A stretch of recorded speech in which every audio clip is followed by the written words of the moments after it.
Aam Aadmi party ਨੇ ਪੂਰੇ ਭਾਰਤ ਦੀ ਰਾਜਨੀਤੀ ਨੂੰ ਹੁਣ ਤੱਕ ਬਹੁਤ ਗਹਿਰੇ ਤਰੀਕੇ ਦੇ ਨਾਲ ਪ੍ਰਭਾਵਿਤ ਕੀਤਾ, ਚਾਹੇ ਉਹ ਬੀਜੇਪੀ ਦੀ ਸਿਆਸਤ ਹੋਵੇ, ਚਾਹੇ ਉਹ ਕਾਂਗਰਸ ਦੀ ਸਿਆਸਤ ਹੋਵੇ। ਜਦੋਂ ਤੱਕ ਤੁਸੀਂ ਇੱਕ ਪ੍ਰੈਸ਼ਰ ਗਰੁੱਪ ਸੀ, ਉਦੋਂ ਤੱਕ ਤੁਹਾਡੇ ਤੇ ਜਿਹੜੀ ਜ਼ਿੰਮੇਵਾਰੀ ਆ ਉਹ ਕਿਸੇ ਹੋਰ ਤਰੀਕੇ ਦੀ ਸੀ। ਹੁਣ ਜਦੋਂ ਤੁਸੀਂ ਇਲੈਕਸ਼ਨ ਦੇ ਵਿੱਚ ਆਉਣਾ ਆ, ਸਿਆਸੀ ਰਾਜਨੀਤੀ ਦੇ ਵਿੱਚ ਆਉਣਾ ਆ, ਲੋਕਤੰਤਰਿਕ ਪ੍ਰਕਿਰਿਆਵਾਂ ਦੇ ਵਿੱਚ ਤੁਸੀਂ ਸੰਵਿਧਾਨ ਦੇ ਅਧੀਨ ਆ ਕੇ ਚੋਣਾਂ ਲੜਨੀਆਂ, ਵੋਟਾਂ ਲੈਣੀਆਂ, ਫਿਰ ਤੁਹਾਡੀਆਂ ਬਹੁਤ ਸਾਰੀਆਂ ਚੀਜ਼ਾਂ ਜਿਹੜੀਆਂ ਆ ਉਹ ਦੂਜੀਆਂ ਪਾਰਟੀਆਂ ਵੱਲੋਂ ਨਿਸ਼ੰਗ ਕੀਤੀਆਂ ਜਾਣਗੀਆਂ। ਮੋਦੀ ਸਾਹਿਬ ਨੇ ਐਲਾਨ ਹੀ ਕੀਤਾ ਸੀਗਾ ਕਿ ਇੱਕ ਦਿਨ ਇੱਦਾਂ ਦਾ ਵੀ ਆਵੇਗਾ, ਇੱਕ ਦਿਨ ਹੋ ਸਕਦਾ ਕਿ ਇਹਨਾਂ ਦੀ ਜਿਹੜੀ ਘਟਨਾਕ੍ਰਮ ਇਹੋ ਜਿਹੀ ਬਣੇ ਕਿ ਇਹ ਸਾਰੇ ਲੋਕ ਚੜੂਨੀ ਸਾਹਿਬ ਦੇ ਮਿਸ਼ਨ ਦੇ ਨਾਲ ਜੁੜ ਜਾਣ, ਤੇ ਅੱਜ ਬਿਲਕੁਲ ਉਸੇ ਤਰੀਕੇ ਦੇ ਨਾਲ ਹੋ ਰਿਹਾ। ਰਾਜੇਵਾਲ ਸਾਹਿਬ ਨੇ ਪੰਜਾਬੀ ਯੂਨੀਵਰਸਿਟੀ ਪਟਿਆਲਾ 'ਚ ਕੁਝ ਮਹੀਨੇ ਪਹਿਲਾਂ ਕਹੀ ਸੀ, ਕਹਿੰਦੇ ਬਾਹਰਲੇ ਦੇਸ਼ਾਂ ਨੂੰ ਕੁਦਰਤ ਨੇ ਕੁਝ ਨਹੀਂ ਦਿੱਤਾ, ਬਿਲਕੁਲ ਜੋ ਕੁਝ ਦਿੱਤਾ ਉਹ ਸਿਆਸਤਦਾਨਾਂ ਨੇ ਦਿੱਤਾ, ਤੇ ਸਾਨੂੰ ਕੁਦਰਤ ਨੇ ਬਹੁਤ ਕੁਝ ਦਿੱਤਾ ਤੇ ਸਾਨੂੰ ਡੋਬ ਵੀ ਸਿਆਸਤਦਾਨਾਂ ਨੇ ਦਿੱਤੀ। ਤੇ ਪਿਛਲੀ ਵਾਰ ਦੇ ਜਦੋਂ ਅਸੀਂ ਅੰਕੜੇ ਦੇਖਦੇ ਹਾਂ ਤੇ ਸਿੱਧੂ ਸਾਹਿਬ ਨੇ ਆਪ ਐਪਲੀਕੇਸ਼ਨ ਨਹੀਂ ਸੀ ਦਿੱਤੀ ਤੇ ਪ੍ਰਗਟ ਸਿੰਘ ਨੇ ਵੀ ਐਪਲੀਕੇਸ਼ਨ ਨਹੀਂ ਦਿੱਤੀ ਸੀ, ਹਾਲਾਂਕਿ ਉਹਦੀ ਫੀਸ ਵੀ ਰੱਖੀ ਹੋਈ ਸੀ ਕੁਝ ਐਪਲੀਕੇਸ਼ਨ ਦੇਣ ਦੀ। ਸੋ ਜੇ ਉਹ ਬਿਨਾਂ ਸੀਐਮ ਤੋਂ ਵੀ ਲੜਦੇ ਨੇ ਤੇ ਮੈਨੂੰ ਇਹ ਲੱਗਦਾ ਕਿ ਮੁੱਦਿਆਂ ਦੀ ਲੜਾਈ ਜਿਹੜੀ ਉਹ ਜ਼ਿਆਦਾ ਜ਼ਰੂਰੀ ਆ ਰਾਦਰ ਦੈਨ ਚਿਹਰਾ। ਜਾਲ ਜਿਹੜਾ ਬੁਣਿਆ ਗਿਆ ਆ ਪੰਜਾਬ ਪੁਲਿਸ ਦਾ ਤੇ ਚਟੋਪਾਧਿਆਏ ਸਾਹਿਬ ਦਾ ਜਾਂ ਪੰਜਾਬ ਸਰਕਾਰ ਦਾ ਕਹਿ ਲਓ, ਇਹ ਕੋਈ ਇੱਕ ਦਿਨ ਦੀ ਜਾਂ 2-4 ਦਿਨ ਦੀ ਕਹਾਣੀ ਨਹੀਂ ਹੈਗੀ। ਇਹ ਪਿਛਲੇ ਕੋਈ 10-12 ਸਾਲ ਤੋਂ ਇਹ ਸਾਰੀ ਕਹਾਣੀ ਮਜੀਠੀਆ ਸਾਹਿਬ ਦੇ ਨਾਲ ਤੁਰੀ ਆਉਂਦੀ ਆ। ਮਜੀਠੀਆ ਸਾਹਿਬ ਵਾਲੇ ਪਾਸਿਓਂ ਇਹ ਗੱਲ ਦੁਹਰਾਈ ਗਈ ਕਿ ਇਹ ਸਿਆਸੀ ਬਦਲਾਖੋਰੀ ਆ, ਪਰ ਉਹ ਜਿਹੜੀ FIR ਆ ਉਹਦੇ 'ਚ ਸਿਆਸੀ ਬਦਲਾਖੋਰੀ ਦੇ ਨਾਲੋਂ ਜਿਹੜੇ ਫੈਕਟ ਐਂਡ ਫਿਗਰਸ ਆ ਉਹ ਜ਼ਿਆਦਾ ਉਗੜ ਕੇ ਸਾਹਮਣੇ ਆ ਰਹੇ ਨੇ। ਤੇ ਨਾਲ ਦੀ ਨਾਲ ਸ਼੍ਰੋਮਣੀ ਅਕਾਲੀ ਦਲ ਵੱਲੋਂ ਸਾਰੇ ਪੰਜਾਬ ਦੇ ਵਿੱਚ ਧਰਨੇ ਲਾਉਣ ਦੀ ਗੱਲ ਕੀਤੀ ਗਈ ਤੇ ਧਰਨੇ ਲਾਏ ਵੀ ਗਏ। ਇਹ ਨਹੀਂ ਕਿਹਾ ਕਿ ਅਸੀਂ ਕਾਨੂੰਨ ਦਾ ਸਾਥ ਦਿੰਦੇ ਹਾਂ ਜਾਂ ਅਸੀਂ ਜਾਂਚ ਦੇ ਵਿੱਚ ਸ਼ਾਮਲ ਹੁੰਦੇ ਹਾਂ।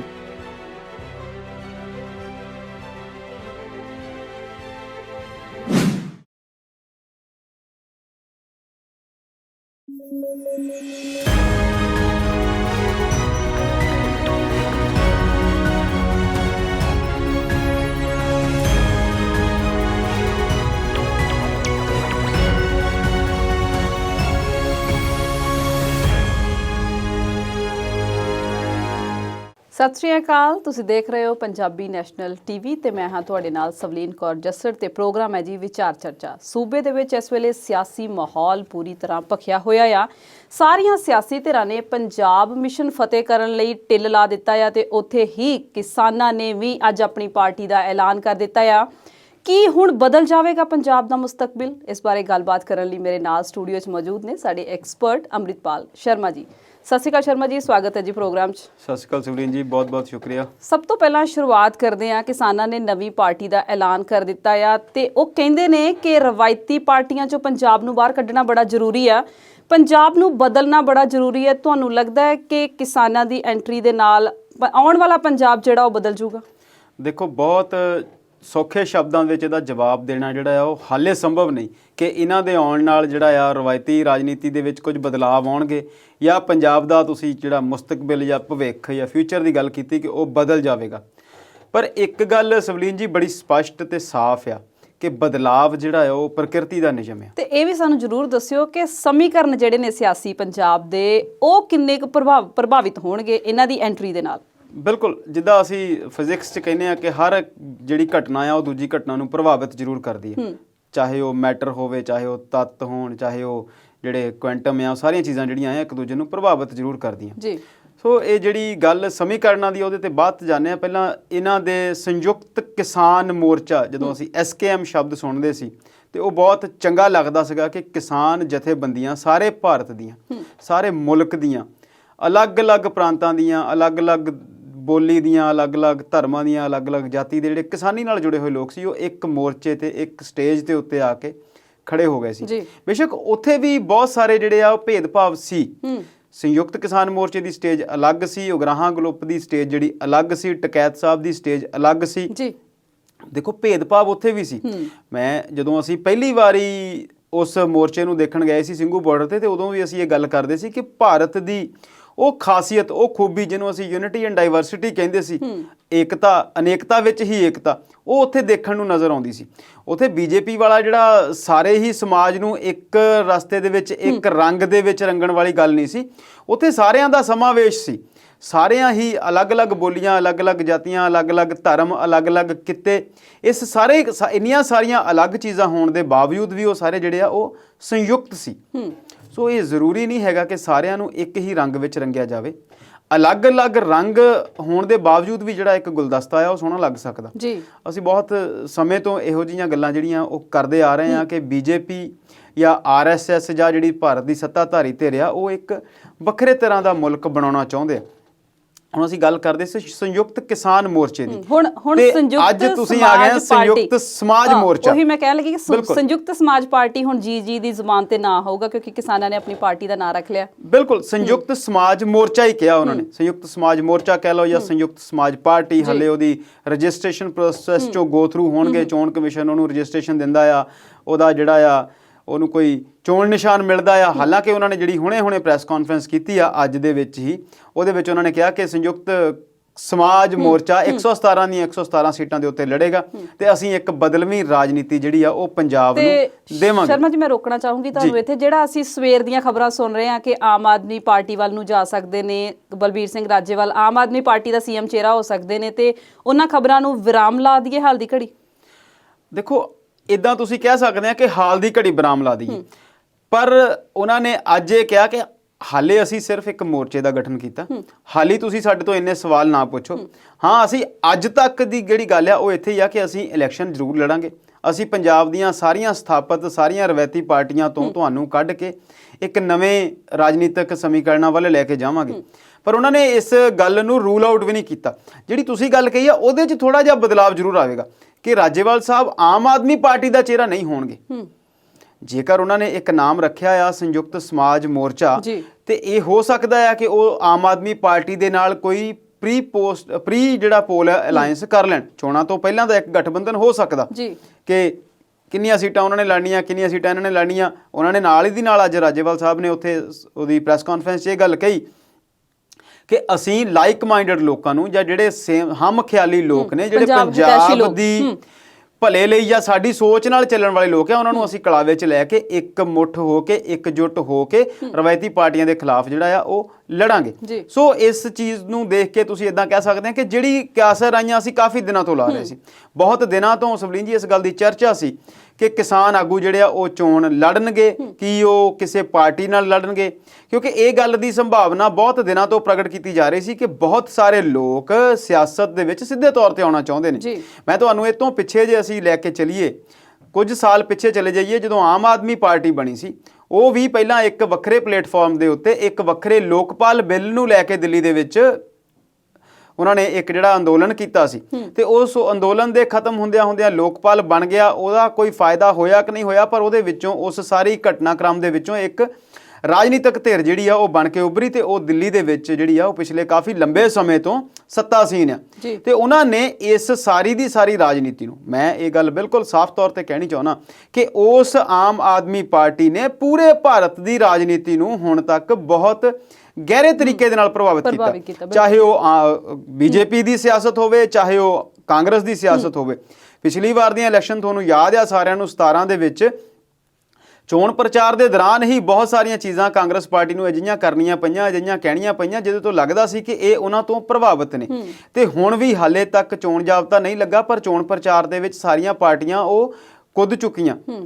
ਤੇ ਇੱਥੇ ਵੀ ਜਿਹੜੀ ਕਹਾਣੀ ਆ ਉਹ ਉਹੋ ਜਿਹੀ ਬਣ ਰਹੀ ਆ। ਆਮ ਆਦਮੀ ਪਾਰਟੀ ਦੇ ਸੈੱਟ ਕੀਤੇ ਹੋਏ ਮੁੱਦੇ ਜਿਹੜੇ ਆ ਉਹ ਅਗਲੇ ਦਿਨ ਦੂਸਰੀਆਂ ਸਾਰੀਆਂ ਪਾਰਟੀਆਂ ਨੂੰ ਅਡਾਪਟ ਕਰਨੇ ਪੈਂਦੇ ਆ। ਤੇ ਬਿਲਕੁਲ ਇਸੇ ਤਰੀਕੇ ਦੇ ਨਾਲ ਇਹ ਜਿਹੜਾ ਸੰਯੁਕਤ ਕਿਸਾਨ ਮੋਰਚਾ ਆ, ਇਹ ਪੰਜਾਬ ਦੇ ਵਿੱਚ ਇੱਕ ਵੱਖਰੀ ਪਛਾਣ ਜਿਹੜੀ ਆ ਉਹ ਬਣਾ ਚੁੱਕਿਆ। ਤੇ ਆਉਣ ਵਾਲੇ ਦਿਨਾਂ ਦੇ ਵਿੱਚ ਜਿਹੜੀ ਤੁਸੀਂ ਗੱਲ ਕੀਤੀ ਆ, ਜਾਂ ਜਿਹੜਾ ਸਵਾਲ ਸਾਰੇ ਹੀ ਪੰਜਾਬ ਦਾ ਹੈ ਕਿ ਕੀ ਇਹ ਮੋਰਚਾ ਆਮ ਆਦਮੀ ਪਾਰਟੀ ਨਾਲ ਜੁੜੇਗਾ ਜਾਂ ਨਹੀਂ ਜੁੜੇਗਾ, ਤੇ ਇਹਦਾ ਹਾਲ ਫਿਲਹਾਲ ਜਵਾਬ ਉਹਨਾਂ ਨੇ ਦੇਣ ਤੋਂ ਇਨਕਾਰ ਕੀਤਾ ਆ। ਉਹਨਾਂ ਨੇ ਕਿਹਾ ਕਿ ਥੋੜਾ ਜਿਹਾ ਸਮਾਂ ਦਿਓ, ਥੋੜਾ ਜਿਹਾ ਟਾਈਮ ਰੁਕੋ। ਪਰ ਜਿਹੜੇ ਜਿਹਨੂੰ ਤੁਸੀਂ ਸੂਤਰ ਕਹਿੰਦੇ ਆ, ਉਹ ਇਹ ਗੱਲ ਕਹਿੰਦੇ ਨੇ ਕਿ ਇਹਨਾਂ ਦੀ ਜਿਹੜੀ ਸਾਰੀ ਗੱਠਜੋੜ ਆ, ਸਾਰੀ ਗੱਲਬਾਤ ਆ, ਉਹ ਫਾਈਨਲ ਪੱਧਰ ਤੱਕ ਪਹੁੰਚ ਚੁੱਕੀ ਆ। ਸਾਰਾ ਕੁਝ ਜਿਹੜਾ ਆ ਉਹ ਡਿਸਾਈਡ ਇਹ ਦੋਨੋਂ ਧਿਰਾਂ ਕਰ ਚੁੱਕੀਆਂ, ਆਮ ਆਦਮੀ ਪਾਰਟੀ ਵੀ ਤੇ ਇਹ ਕਿਸਾਨ ਜਥੇਬੰਦੀਆਂ ਵੀ। ਇਹਨਾਂ ਦੀਆਂ ਕਾਫੀ ਮੀਟਿੰਗਸ ਹੋ ਚੁੱਕੀਆਂ।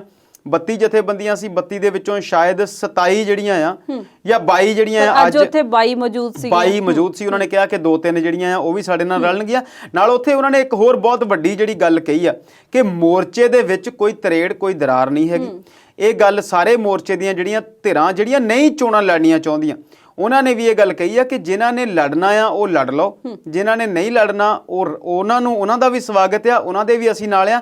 ਪਰ ਸੰਯੁਕਤ ਕਿਸਾਨ ਮੋਰਚਾ ਤੇ ਪੰਜਾਬ ਦੀਆਂ ਜਿਹੜੀਆਂ 32 ਜਥੇਬੰਦੀਆਂ ਨੇ ਉਹ ਇਨ ਫਿਊਚਰ ਭਵਿੱਖ ਦੇ ਵਿੱਚ ਵੀ ਜੇ ਕਿਸਾਨਾਂ ਨਾਲ ਜੁੜੀ ਹੋਈ ਕਿਸੇ ਸਮੱਸਿਆ ਨੂੰ ਲੈ ਕੇ ਵੀ ਉਹਨਾਂ ਨੂੰ ਕਿਤੇ ਖੜਨਾ ਪੈਂਦਾ, ਕਿਤੇ ਲੜਨਾ ਪੈਂਦਾ, ਤੇ ਉਹ ਵੱਖਰੇ ਹੋ ਕੇ ਲੜਨਗੇ ਜੀ। ਪਰ ਸਵਲੀਨ ਜੀ, ਕਹਾਣੀ ਇੱਥੇ ਸ਼ੁਰੂ ਹੋਈ ਆ, ਇਹ ਹਲੇ ਇਹਦੇ ਵਿੱਚ ਬਹੁਤ ਸਾਰੀਆਂ ਚੀਜ਼ਾਂ ਜਿਹੜੀਆਂ ਆ ਉਹ ਨਵੀਆਂ ਦੇਖਣੀਆਂ ਪੈਣਗੀਆਂ। ਜਦੋਂ ਤੱਕ ਤੁਸੀਂ ਇੱਕ ਪ੍ਰੈਸ਼ਰ ਗਰੁੱਪ ਸੀ, ਉਦੋਂ ਤੱਕ ਤੁਹਾਡੇ ਤੇ ਜਿਹੜੀ ਜ਼ਿੰਮੇਵਾਰੀ ਆ ਉਹ ਕਿਸੇ ਹੋਰ ਤਰੀਕੇ ਦੀ ਸੀ। ਹੁਣ ਜਦੋਂ ਤੁਸੀਂ ਇਲੈਕਸ਼ਨ ਦੇ ਵਿੱਚ ਆਉਣਾ ਆ, ਸਿਆਸੀ ਰਾਜਨੀਤੀ ਦੇ ਵਿੱਚ ਆਉਣਾ ਆ, ਲੋਕਤੰਤਰਿਕ ਪ੍ਰਕਿਰਿਆਵਾਂ ਦੇ ਵਿੱਚ ਤੁਸੀਂ ਸੰਵਿਧਾਨ ਦੇ ਅਧੀਨ ਆ ਕੇ ਚੋਣਾਂ ਲੜਨੀਆਂ, ਵੋਟਾਂ ਲੈਣੀਆਂ, ਫਿਰ ਤੁਹਾਡੀਆਂ ਬਹੁਤ ਸਾਰੀਆਂ ਚੀਜ਼ਾਂ ਜਿਹੜੀਆਂ ਆ ਉਹ ਦੂਜੀਆਂ ਪਾਰਟੀਆਂ ਵੱਲੋਂ ਨਿਸ਼ੰਗ ਕੀਤੀਆਂ ਜਾਣਗੀਆਂ, ਸਾਹਮਣੇ ਲਿਆਂਦੀਆਂ ਜਾਣਗੀਆਂ। ਸ਼ਰਮਾ ਜੀ, ਜਿਹੜੀਆਂ ਕੁਝ ਕੁ ਜਥੇਬੰਦੀਆਂ ਆਪਣੇ ਆਪ ਨੂੰ ਰਾਜਨੀਤੀ ਤੋਂ ਲਾਂਭੇ ਰੱਖ ਕੇ ਵੇਖ ਰਹੀਆਂ ਨੇ, ਤੇ ਤੁਹਾਨੂੰ ਕੀ ਲੱਗਦਾ ਹੈ ਕਿ ਉਹਨਾਂ ਦਾ ਫੈਸਲਾ ਸਹੀ ਹੈ? ਜੇਕਰ ਰਾਜਨੀਤੀ ਨੂੰ ਜਿੰਨਾ ਕੁ ਮੈਂ ਦੇਖਦਾ, ਜਿੰਨਾ ਕੁ ਸਮਝਦਾ, ਮੈਨੂੰ ਉਹਨਾਂ ਦਾ ਫੈਸਲਾ ਠੀਕ ਲੱਗਦਾ। ਅਸੀਂ ਪਹਿਲਾਂ ਵੀ ਇਹ ਗੱਲ ਕੀਤੀ ਸੀ ਕਿ ਜੇਕਰ ਇਹ ਸਿਰਫ ਇੱਕ ਪ੍ਰੈਸ਼ਰ ਗਰੁੱਪ ਹੀ ਬਣਾਈ ਰੱਖਦੇ ਆ, ਜੇ ਇਹ ਸਿੱਧੀ ਰਾਜਨੀਤੀ ਦੇ ਵਿੱਚ ਨਹੀਂ ਆਉਂਦੇ, ਤਾਂ ਫਿਰ ਇਹ ਆਪਣਾ ਪ੍ਰਭਾਵ ਜਿਹੜਾ ਆ ਉਹ ਸਰਕਾਰ ਕੋਲੋਂ ਕਿਸੇ ਵੀ ਸਮੇਂ ਦੇ ਉੱਤੇ, ਕਿਸੇ ਵੀ ਪੁਆਇੰਟ ਦੇ ਉੱਤੇ, ਕਿਸੇ ਵੀ ਕਾਨੂੰਨ ਦੇ ਉੱਤੇ, ਕਿਸੇ ਵੀ ਮੁੱਦੇ ਦੇ ਉੱਤੇ ਆਪਣੀ ਗੱਲ ਜਿਹੜੀ ਆ ਉਹ ਕਬੂਲ ਕਰਵਾ ਸਕਣ ਜਿੰਨਾ ਪਾਵਰ ਜਿਹੜੀ ਆ ਉਹ ਇਹ ਰੱਖਦੇ ਨੇ as a United Kisan Morcha ਜੀ। ਪਰ ਦੂਸਰੀ ਗੱਲ ਇਹ ਵੀ ਹੈ ਨਾ ਜੀ, ਜਦੋਂ ਅਸੀਂ ਇੱਕ ਵਿਦਵਾਨ ਦੀ ਗੱਲ ਸੁਣਦੇ ਸੀ ਕਿ ਰਾਜਨੀਤੀ ਦੇ ਵਿੱਚ ਸੁਧਾਰ ਕਿੱਦਾਂ ਆਊਗਾ, ਉਹ ਕਹਿੰਦਾ let the good people come into the politics. Chaduni sahib ਵੀ ਜਿਹੜੀ ਗੱਲ ਅਕਸਰ ਜਿਹਦੀ ਗੱਲ ਕੇਜਰੀਵਾਲ ਸਾਹਿਬ ਕਰਦੇ ਨੇ, ਜਦੋਂ ਕਪਲ ਸਿੱਬਲ ਭਾਰਤ ਦੇ ਵਿੱਚ ਮੰਤਰੀ ਸੀ, ਮਨਮੋਹਨ ਸਿੰਘ ਦੀ ਸਰਕਾਰ ਸੀ, ਤੇ ਕੇਜਰੀਵਾਲ ਉਹਨਾਂ ਨੇ ਸਲਾਹ ਦਿੱਤੀ ਸੀ ਕਿ ਬਾਹਰ ਬੈਠ ਕੇ ਗੱਲਾਂ ਕਰਨੀਆਂ ਸੌਖੀਆਂ ਨੇ, ਤੁਸੀਂ ਅੰਦਰ ਆ ਕੇ ਚੋਣਾਂ ਲੜ ਲਓ ਤੇ ਫਿਰ ਦੇਖ ਲਓ। ਤੇ ਫਿਰ ਉਹ ਕਈ ਵਾਰੀ ਉਹ ਚੀਜ਼ਾਂ ਜਿਹੜੀਆਂ ਨੇ ਹੁੰਦੀਆਂ ਨੇ। ਮੈਂ ਹੁਣੇ ਜਿਹੜੀ ਤੁਸੀਂ ਮੈਨੂੰ ਸਵਾਲ ਪੁੱਛਿਆ ਉਹਦੇ 'ਚ ਮੇਰੀ ਰਾਏ ਇਹੀ ਸੀ ਕਿ ਪ੍ਰੈਸ਼ਰ ਗਰੁੱਪ ਬਣਾ ਕੇ ਰੱਖਦੇ ਤੇ ਜ਼ਿਆਦਾ ਚੰਗਾ ਸੀ।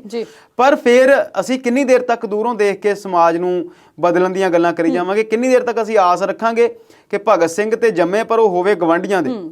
ਤੇ ਜੇਕਰ ਕੁਝ ਲੋਕ ਇੱਕ ਚੰਗਾ ਗਰੁੱਪ ਬਣਾ ਕੇ ਰਾਜਨੀਤੀ ਦੇ ਵਿੱਚ ਆਉਣਾ ਚਾਹੁੰਦੇ ਨੇ ਤੇ ਉਹਨਾਂ ਦਾ ਵੈਲਕਮ ਹੈ, ਉਹਨਾਂ ਦਾ ਸਵਾਗਤ ਹੈ, ਤੇ ਉਹਨਾਂ ਦੀ ਜਿਹੜੀ ਆ ਸ਼ਲਾਘਾ ਕੀਤੀ ਜਾਣੀ ਚਾਹੀਦੀ ਆ। ਤੇ ਨਾਲ ਦੀ ਨਾਲ ਹੁਣ ਉਹ ਵੀ ਉਸੇ ਕਟਹਿਰੇ ਦੇ ਵਿੱਚ ਰਹਿਣਗੇ ਸਾਡੀ ਤੁਹਾਡੀਆਂ ਨਜ਼ਰਾਂ ਦੇ ਵਿੱਚ, ਜਿਸ ਕਟਹਿਰੇ ਦੇ ਵਿੱਚ ਬਾਕੀ ਸਾਰੀਆਂ ਪੋਲੀਟੀਕਲ ਪਾਰਟੀਆਂ ਰਹਿੰਦੀਆਂ ਸੀ। ਹਾਲਾਂਕਿ ਆਪਾਂ ਉੱਥੇ ਮੋਰਚੇ ਦੇ ਉੱਤੇ ਜਾਂ ਵੱਖ-ਵੱਖ ਸਟੇਜਾਂ ਦੇ ਉੱਤੇ ਹੋਈਆਂ ਘਟਨਾਵਾਂ ਨੂੰ ਲੈ ਕੇ ਪਹਿਲਾਂ ਵੀ ਜਿਹੜੀ ਆਪਣੀ ਸਾਡਾ ਜਿਹੜਾ ਸਿਨੈਰੀਓ ਆ, ਸਾਡੀ ਜਿਹੜੀ ਦ੍ਰਿਸ਼ਟੀ ਆ, ਉਹਨੂੰ ਅਸੀਂ ਬੈਲੈਂਸ ਹੀ ਰੱਖਦੇ ਸੀ, ਤੇ ਹੁਣ ਵੀ ਉਸੇ ਤਰੀਕੇ ਨਾਲ ਕਰਾਂਗੇ ਜੀ। ਸ਼ਰਮਾ ਜੀ, ਗੱਲ ਕੇਜਰੀਵਾਲ ਦੀ ਵੀ ਕਰਦੇ ਆ, ਪਰ ਇਸ ਵੇਲੇ ਵੇਲਾ ਹੋ ਗਿਆ ਇੱਕ ਛੋਟੀ ਜਿਹੀ ਬ੍ਰੇਕ ਦਾ। ਜਲਦ ਹਾਜ਼ਰ ਹੁੰਨੇ ਆ।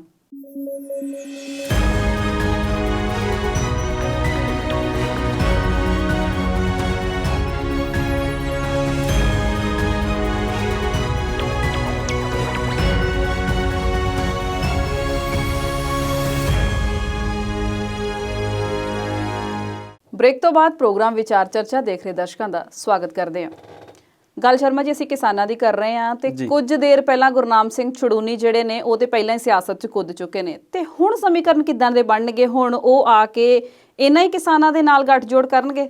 ਤੇ ਜਿਹੜੀ ਗੱਲ ਅਸੀਂ ਪਹਿਲਾਂ ਵੀ ਕਰ ਰਹੇ ਸੀ ਕਿ ਆਮ ਆਦਮੀ ਪਾਰਟੀ ਦਾ ਜਿਹੜਾ ਆ ਉਹਦੇ ਨਾਲ ਗੱਠਜੋੜ ਕਰ ਸਕਦੇ ਨੇ, ਤੇ ਮੁੱਖ ਮੰਤਰੀ ਦਾ ਚਿਹਰਾ ਰਾਜੇਵਾਲ ਹੋ ਸਕਦੇ ਨੇ। ਜੇਕਰ ਮੰਨ ਲਓ ਕਿ ਰਾਜੇਵਾਲ ਸਾਹਿਬ ਮੁੱਖ ਮੰਤਰੀ ਦਾ ਚਿਹਰਾ ਹੋ ਜਾਂਦੇ ਨੇ, ਤੇ ਭਗਵੰਤ ਮਾਨ ਦਾ ਕੀ ਬਣਦਾ? ਦੇਖੋ, ਪਹਿਲਾਂ ਤੇ ਗੱਲ ਹੁਣ ਅਸੀਂ ਕਿਸਾਨਾਂ ਦੀ ਨਹੀਂ ਕਰਦੇ, ਪਹਿਲਾਂ ਤੇ ਹੁਣ ਇਹ ਗੱਲ ਜਿਹੜੀ ਆ ਪੰਜਾਬ ਦੀ ਸਿਆਸਤ ਦੀ ਆ। ਦੂਸਰੀ ਗੱਲ, ਇਹ ਸੰਯੁਕਤ ਕਿਸਾਨ ਮੋਰਚਾ ਨਹੀਂ, ਹੁਣ ਸੰਯੁਕਤ ਸਮਾਜ ਮੋਰਚਾ ਹੈ। ਤੁਸੀਂ ਬਿਲਕੁਲ ਐਕਸਾਈਟਡ ਆ ਪੂਰੇ ਪੰਜਾਬ ਦੇ ਲੋਕਾਂ ਵਾਂਗ ਕਿ ਇਹ ਜੇ ਇੱਕ ਨਵੀਂ ਪਾਰਟੀ ਆਉਂਦੀ ਹੈ। ਦੇਖੋ, ਤੁਸੀਂ ਇਸ ਗੱਲ ਨੂੰ ਇਦਾਂ ਸਮਝੋ, ਮੈਂ ਤੁਹਾਡੀ ਇਸ ਜਿਹੜੀ ਐਕਸਾਈਟਮੈਂਟ ਹੈ ਉਹਨੂੰ ਇਦਾਂ ਦੇਖਦਾ ਕਿ ਪੰਜਾਬ ਦੇ ਲੋਕ ਪੰਜਾਬ ਦਾ ਭਲਾ ਦੇਖਣ ਲਈ ਕਿੰਨੇ ਉਤਸੁਕ ਨੇ, ਕਿੰਨੇ ਉਤਾਵਲੇ ਨੇ, ਕਿੰਨੇ ਪਰੇਸ਼ਾਨ ਨੇ ਉਹ ਆਪਣੀਆਂ ਸਮੱਸਿਆਵਾਂ ਨੂੰ ਲੈ ਕੇ ਤੇ ਆਪਣੇ ਬੀਤੇ ਦੇ ਰਾਜਨੀਤਿਕ ਤਜਰਬਿਆਂ ਨੂੰ ਲੈ ਕੇ। ਸੋ ਬਿਲਕੁਲ ਤੁਹਾਡੇ ਜਿਹੜੇ 2-3 ਗੱਲਾਂ ਨੇ ਕਿ ਚੜੂਨੀ ਸਾਹਿਬ ਕੀ ਕਰਨਗੇ। ਉਹਨਾਂ ਨੇ ਪੰਜਾਬ ਦੇ ਵਿੱਚ ਜਿਹੜਾ ਇੱਕ ਮਿਸ਼ਨ ਚਲਾਇਆ ਸੀਗਾ ਕਿ ਮੈਂ ਇਲੈਕਸ਼ਨ ਨਹੀਂ ਲੜੂੰਗਾ, ਪਰ ਮੈਂ ਪੰਜਾਬ ਦੇ ਵਿੱਚ ਸਿਆਸੀ ਬਦਲਾਵ ਜਿਹੜਾ ਆ ਉਹ ਦੇਖੂੰਗਾ ਜੀ। ਹੁਣ ਤੁਸੀਂ ਇਦਾਂ ਨਾ ਕਹੋ ਕਿ ਸ਼ਰਮਾ ਜੀ ਤੁਸੀਂ ਭਵਿੱਖਬਾਣੀ ਕੀਤੀ ਸੀ। ਅਸੀਂ ਬਹੁਤ ਪਹਿਲਾਂ ਇਹ ਗੱਲ ਇੱਕ ਵਾਰੀ ਕਹੀ ਸੀ, ਜਦੋਂ ਚੜੂਨੀ ਸਾਹਿਬ ਨੇ ਐਲਾਨ ਹੀ ਕੀਤਾ ਸੀਗਾ ਕਿ ਇੱਕ ਦਿਨ ਇਦਾਂ ਦਾ ਵੀ ਆਵੇਗਾ, ਇੱਕ ਦਿਨ ਹੋ ਸਕਦਾ ਕਿ ਇਹਨਾਂ ਦੀ ਜਿਹੜੀ ਘਟਨਾਕ੍ਰਮ ਇਹੋ ਜਿਹੀ ਬਣੇ ਕਿ ਇਹ ਸਾਰੇ ਲੋਕ ਚੜੂਨੀ ਸਾਹਿਬ ਦੇ ਮਿਸ਼ਨ ਦੇ ਨਾਲ ਜੁੜ ਜਾਣ। ਤੇ ਅੱਜ ਬਿਲਕੁਲ ਉਸੇ ਤਰੀਕੇ ਦੇ ਨਾਲ ਹੋ ਰਿਹਾ ਜੀ, ਕਿਉਂਕਿ ਲੱਗਦਾ ਸੀਗਾ ਕਿ ਜਿੰਨੀ ਦੇਰ ਵੀ ਚੜੂਨੀ ਸਾਹਿਬ ਉਸ ਮੋਰਚੇ ਦੇ ਉੱਤੇ ਰਹੇ, ਬੇਸ਼ੱਕ ਉਹ ਥੋੜਾ ਜਿਹਾ ਵੱਖਰਾ ਥਾਟ ਪ੍ਰੋਸੈਸ ਲੈ ਕੇ ਚੱਲਦੇ ਸੀ, ਪਰ ਅਲਟੀਮੇਟਲੀ ਉਹਨਾਂ ਜਿਹੜਾ ਗੋਲ ਸੀਗਾ ਸਾਰਿਆਂ ਦਾ ਉਹੀ ਸੀ। ਜਿਸ ਦਿਨ ਅਸੀਂ 3 ਕਾਨੂੰਨ ਰਿਪੀਲ ਕਰਾ ਕੇ ਜਿੱਤ ਦੇਖ ਲਈ, ਉਸ ਦਿਨ ਇਹ ਲੱਗਦਾ ਸੀਗਾ ਕਿ ਉਹ ਜਿਹੜੀ ਜਿੱਤ ਆ ਉਹ ਹਾਲਾਂਕਿ ਬਹੁਤ ਵੱਡੀ ਆ, ਪਰ ਉਸ ਤੋਂ ਮੋਹਰੇ ਜਿਹੜੀਆਂ ਸਰ ਕਰਨ ਵਾਲੀਆਂ ਚੋਟੀਆਂ ਆ ਉਹ ਹੋਰ ਬਹੁਤ ਵੱਡੀਆਂ ਨੇ। ਇਹ ਬਿਲਕੁਲ ਇੱਕ ਆਮ ਲਾਈਫ ਦਾ ਫੰਡਾ ਆ ਸਵਲੀਨ, ਜਦੋਂ ਕੋਈ ਮੁਸੀਬਤ ਸਾਡੇ ਸਾਹਮਣੇ ਆਉਂਦੀ ਆ ਤਾਂ ਉਹ ਬਹੁਤ ਵੱਡੀ ਲੱਗਦੀ ਆ। ਜਦੋਂ ਅਸੀਂ ਉਹਨੂੰ ਜਿੱਤ ਕੇ ਉਹਦੇ ਦੂਜੇ ਪਾਸੇ ਪਹੁੰਚ ਜਾਂਦੇ ਆ ਤੇ ਫਿਰ ਲੱਗਦਾ ਯਾਰ ਇਹ ਤੇ ਛੋਟੀ ਸੀ, ਅੱਗੇ ਹੋਰ ਵੱਡੀਆਂ ਮੁਸੀਬਤਾਂ ਜਿਹੜੀਆਂ ਨੇ ਪਈਆਂ ਨੇ। ਸੋ ਅਸੀਂ ਇਹਦੀ ਗੱਲ ਪਹਿਲਾਂ ਵੀ ਕੀਤੀ ਕਿ ਕਿਸਾਨ ਕਾਨੂੰਨ ਜਿਹੜੇ ਵਿਰੋਧੀ ਕਾਨੂੰਨ ਸੀ ਉਹ ਵੱਡੀ ਗੱਲ ਸੀ, ਪਰ ਉਹਨਾਂ ਨੂੰ ਰਿਪੀਲ ਕਰਨ ਤੋਂ ਬਾਅਦ ਅਸੀਂ ਅੱਜ ਫਿਰ ਉੱਥੇ ਦੇ ਉੱਥੇ ਖੜੇ ਹਾਂ ਜਿੱਥੇ 2 ਸਾਲ ਪਹਿਲਾਂ ਖੜੇ ਸੀ, ਜਦੋਂ ਇਹ ਕਾਨੂੰਨ ਸਰਕਾਰ ਨੇ ਨਹੀਂ ਘੜੇ ਸੀ, ਨਹੀਂ ਬਣਾਏ ਸੀ, ਨਹੀਂ ਥੋਪੇ ਸੀ, ਨਹੀਂ ਲਾਗੂ ਕੀਤੇ ਸੀ। ਸੋ ਅੱਜ ਵੀ ਪੰਜਾਬ ਦੀਆਂ ਜਿਹੜੀਆਂ ਸਮੱਸਿਆਵਾਂ ਆ ਉਹਨਾਂ ਨਾਲ ਲੜਨ ਲਈ ਸਾਨੂੰ ਇੱਕ ਵੱਡੀ ਜਥੇਬੰਦੀ, ਇੱਕ ਵੱਡੀ ਇੱਛਾ ਸ਼ਕਤੀ, ਇੱਕ ਵੱਡੇ ਜਾਬਤੇ ਵਾਲੇ ਲੋਕਾਂ ਦੀ ਲੋੜ ਆ। ਸੋ ਹੁਣ ਤੁਹਾਡੇ ਵਾਂਗ ਹੀ ਸਾਰੇ ਪੰਜਾਬ ਨੂੰ ਜਾਂ ਸਾਨੂੰ ਵੀ ਇਦਾਂ ਲੱਗਦਾ ਕਿ ਇੱਕ ਨਵੀਂ ਧਿਰ ਜੇ ਬਣੇ, ਉਹ ਹੁਣ ਪਹਿਲੀ ਧਿਰ ਹੋਵੇ, ਦੂਸਰੀ ਹੋਵੇ, ਤੀਸਰੀ ਹੋਵੇ, ਚੌਥੀ ਹੋਵੇ, ਜਿੱਦਾਂ ਅਸੀਂ ਅਕਸਰ ਨੰਬਰ ਆਫ ਏਜ ਤੋਂ ਕਰਦੇ ਹਾਂ ਕਿ ਅਕਾਲੀ ਦਲ ਬਹੁਤ ਪਹਿਲਾਂ ਦੀ ਆ, ਕਾਂਗਰਸ ਬਾਅਦ ਵਿੱਚ ਪੰਜਾਬ 'ਚ ਆ ਗਈ, ਕਾਮਰੇਡ ਧੜੇ ਵੀ ਕਦੇ ਹੁੰਦੇ ਸੀ, ਫਿਰ BSP ਵੀ ਆ ਗਈ, ਹੁਣ BJP ਵੀ ਆ ਰਹੀ ਆ। ਤੇ ਹੁਣ ਜੇ ਕਿਸਾਨ ਅੰਦੋਲਨ ਦੇ ਲੋਕ ਵੀ ਇਹਦੇ ਵਿੱਚ ਆਉਂਦੇ ਨੇ, ਜਥੇਬੰਦੀਆਂ ਜਿਹੜੀਆਂ ਇਕੱਠੀਆਂ ਹੁੰਦੀਆਂ ਨੇ, ਤੇ ਮੇਰਾ ਇਹ ਮੰਨਣਾ ਆ ਕਿ ਕੁਝ ਦਿਨਾਂ ਦੇ ਵਿੱਚ ਇਹ ਸਾਰੀ ਸਥਿਤੀ ਜਿਹੜੀ ਆ ਉਹ ਸਾਫ਼ ਹੋਵੇਗੀ। ਵੈਸੇ ਵੀ ਪੰਜਾਬ ਦੇ ਲੋਕ ਹੁਣ ਬਦਲਾਵ ਦੇਖਣਾ ਚਾਹੁੰਦੇ ਨੇ। ਦੇਖੋ, ਬਿਲਕੁਲ ਬਦਲਾਵ ਦੇਖਣਾ ਚਾਹੁੰਦੇ ਨੇ। ਉਹਦੀ ਵਜ੍ਹਾ ਇਹ ਆ ਕਿ ਬਹੁਤ ਸਾਰੇ ਪੰਜਾਬ ਦੇ ਲੋਕ ਵੱਡੀ ਗਿਣਤੀ ਦੇ ਵਿੱਚ ਬਾਹਰਲੇ ਮੁਲਕਾਂ ਦੇ ਵਿੱਚ ਬੈਠੇ ਨੇ, ਤੇ ਉੱਥੇ ਦੇ ਸਿਸਟਮ ਨੂੰ ਜਦੋਂ ਉਹ ਦੇਖਦੇ ਨੇ, ਹਾਲੀਆ ਸਮੇਂ ਦੇ ਵਿੱਚ ਸਾਡੇ ਕੋਲ ਕੁਝ ਲੋਕ ਕੈਨੇਡਾ ਤੋਂ ਆਏ ਹੋਏ ਨੇ, ਉਹ ਕਹਿੰਦੇ ਨੇ ਯਾਰ ਕੈਨੇਡਾ ਨਾਲੋਂ ਪੰਜਾਬ 100 ਦਰਜੇ ਚੰਗਾ। ਸਾਰੇ ਮੌਸਮ ਨੇ ਇੱਥੇ, ਸਾਰੀ ਤਰ੍ਹਾਂ ਦੀ ਖੇਤੀ ਹੁੰਦੀ ਆ, ਬਹੁਤ ਸਾਰੀਆਂ ਹੋਰ ਚੀਜ਼ਾਂ ਨੇ ਜਿਹੜੀਆਂ ਇੱਥੇ ਜਿਹੜੀਆਂ ਉੱਥੇ ਨਹੀਂ ਹੁੰਦੀਆਂ। ਤੁਸੀਂ ਮੌਸਮ ਦੀ ਹੀ ਗੱਲ ਕਰ ਲਓ, ਰੁੱਤਾਂ ਦੀ ਗੱਲ ਕਰ ਲਓ, ਮਾਹੌਲ ਦੀ ਗੱਲ ਕਰ ਲਓ, ਇੱਥੇ ਸਾਰੀਆਂ ਚੀਜ਼ਾਂ ਨੇ, ਪਰ ਇੱਥੇ ਕੀ ਹੈ ਨਹੀਂ, ਇੱਕ ਸਿਸਟਮ ਤੇ ਇੱਕ ਇੱਛਾ ਸ਼ਕਤੀ। ਜੇਕਰ ਉਹ ਸਾਰੀਆਂ ਚੀਜ਼ਾਂ ਗੱਲ ਹੈ ਨਾ, ਰਾਜੇਵਾਲ ਸਾਹਿਬ ਨੇ ਪੰਜਾਬੀ ਯੂਨੀਵਰਸਿਟੀ ਪਟਿਆਲਾ 'ਚ ਕੁਝ ਮਹੀਨੇ ਪਹਿਲਾਂ ਕਹੀ ਸੀ, ਕਹਿੰਦੇ ਬਾਹਰਲੇ ਦੇਸ਼ਾਂ ਨੂੰ ਕੁਦਰਤ ਨੇ ਕੁਝ ਨਹੀਂ ਦਿੱਤਾ, ਬਿਲਕੁਲ ਜੋ ਕੁਝ ਦਿੱਤਾ ਉਹ ਸਿਆਸਤਦਾਨਾਂ ਨੇ ਦਿੱਤਾ, ਤੇ ਸਾਨੂੰ ਕੁਦਰਤ ਨੇ ਬਹੁਤ ਕੁਝ ਦਿੱਤਾ ਤੇ ਸਾਨੂੰ ਡੋਬ ਵੀ ਸਿਆਸਤਦਾਨਾਂ ਨੇ ਦਿੱਤਾ। ਦੇਖੋ ਕਿੱਡੀ ਖੂਬਸੂਰਤ ਗੱਲ ਆ ਇਹ, ਆਪਣੇ ਆਪ ਦੇ ਵਿੱਚ ਹੀ ਸਾਰਾ ਕੁਝ ਹੈ। ਜਿੰਨੀ ਵਿਜ਼ਡਮ ਇਸ ਜਥੇਬੰਦੀ ਦੇ ਲੋਕਾਂ ਕੋਲ ਆ, ਖਾਸ ਤੌਰ ਤੇ ਜੇ ਮੈਂ ਰਾਜੇਵਾਲ ਸਾਹਿਬ ਦੀ ਵੀ ਗੱਲ ਕਰਾਂ, ਤੇ ਜੇਕਰ ਉਹਦਾ ਕੁਝ ਹਿੱਸਾ ਵੀ ਵਰਤ ਲਿਆ ਜਾਂਦਾ ਪੰਜਾਬ ਦੀ ਭਲਾਈ ਲਈ, ਤੇ ਮੈਨੂੰ ਨਹੀਂ ਲੱਗਦਾ ਇਹ ਜਿਹੜੇ ਲੱਖਾਂ ਕਰੋੜਾਂ ਦੇ ਕਰਜ਼ੇ ਆ ਇਹ ਕੁਝ ਸਮਾਂ ਵੀ ਪੰਜਾਬ ਦੇ ਸਾਹਮਣੇ ਟਿਕ ਸਕਣ। ਅਸੀਂ ਹਾਈਪੋਥੈਟੀਕਲ ਗੱਲਾਂ ਤੋਂ ਵਾਪਸ ਚੜੂਨੀ ਸਾਹਿਬ ਦੀ ਗੱਲ ਤੇ ਆਈਏ, ਤੇ ਮੇਰਾ ਇਹ ਆਪਣਾ ਮੰਨਣਾ ਹੈ ਕਿ ਕੁਝ ਦਿਨਾਂ ਦੇ ਵਿੱਚ ਜਿਹੜੀ ਸਥਿਤੀ ਆ ਹੋਰ ਸਾਫ਼ ਹੋਵੇਗੀ।